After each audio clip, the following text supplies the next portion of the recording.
महोदय, पिछले 50-55 वर्षों से हम खादी संबंधी कार्यक्रम को कार्यान्वित करते आ रहे हैं। इस कार्य की ओर हमने पर्याप्त ध्यान दिया है और हम में से कुछ ने तो पर्याप्त समय भी दिया है। सबसे बड़ी कठिनाई मिल के बने कपड़ों से प्रतियोगिता का ही है। एक और कठिनाई यह भी है कि सदा इतनी खादी उपलब्ध नहीं होती जितनी की उसकी मांग रहती है। खादी का आर्थिक आधार भारतीय जीवन संबंधी कुछ मौलिक तथ्य हैं। हमारा देश कृषि प्रधान देश है, जहां अधिकांश लोग किसी न किसी रूप में बाड़ी से अपना निर्वाह करते हैं। यदि आप एक किसान के जीवन पर दृष्टि डालें तो आप यह देखिएगा कि उसका खेत बड़ा हो या छोटा, वह और उसका परिवार वर्ष भर के बराबर खेती के काम में ही व्यस्त रहता है। उसे काफी समय बेकार रहना पड़ता है। दूसरे रोजगार की खोज में वह अपना घर छोड़कर नहीं जा सकता, क्योंकि खेती के काम में कभी-कभी निरीक्षण की आवश्यकता होती है। यदि बेकारी का वह सब समय जब किसान व्यस्त नहीं होता, खादी तैयार करने के काम में लगाया जाए तो देश भर की आवश्यकता के अनुसार खादी मिल सकती है। ऐसी अवस्था में कोई भी कम मजदूरी का प्रश्न नहीं उठाएगा, क्योंकि यह काम तो ऐसे समय में किया जाएगा जो बिल्कुल खाली होगा। उस खाली समय में किसान कुछ न कुछ कमाएगा ही, और वह कमाई ऐसी भी नहीं कि उसका कुछ मूल्य भी ना हो। कम से कम वह अपने लिए तो इतना कपड़ा तैयार ही कर सकेगा जिससे उसको बाजार से खरीदना ना पड़े। मैं आपको अपने निजी अनुभव से बता सकता हूँ कि 1 घंटा प्रतिदिन कातने से हमें इतना कपड़ा मिल सकता है जितना कि एक औसत हिंदुस्तानी के लिए आवश्यक है, अर्थात 15 से 20 गज कपड़ा प्रति व्यक्ति। इस दृष्टिकोण से देखा जाए तो सस्ते महंगे कपड़े का प्रश्न ही नहीं उठता, क्योंकि खादी खाली समय में किए गए परिश्रम से प्राप्त हो जाएगी। खादी के संबंध में एक आधारभूत तथ्य है।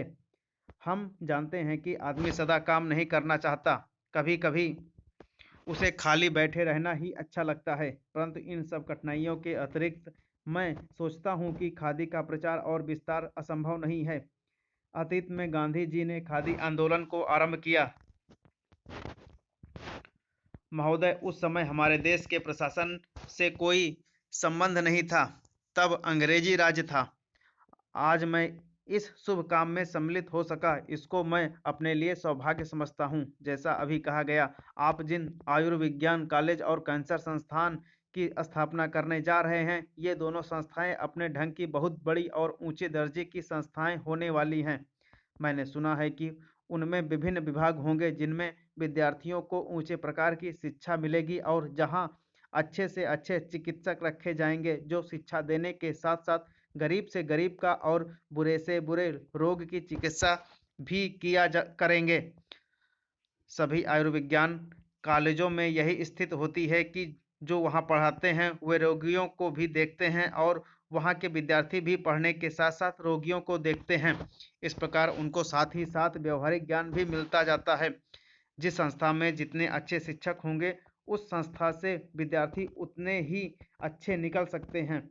जहाँ जितनी अधिक सुविधा होगी, उन संस्थाओं से लोग अधिक से अधिक लाभ भी उठा सकते हैं।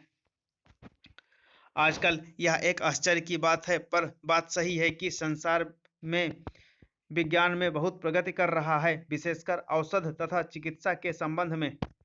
पिछले जो 2 युद्ध हुए, उनमें जहां एक और अधिक से अधिक घातक यंत्र तैयार हुए, वहीं दूसरी ओर औषधियों के निर्माण में इतनी उन्नति हुई कि जो बहुत से रोग पहले से असाध्य समझे जाते थे, वे अब नियंत्रण में आ गए हैं।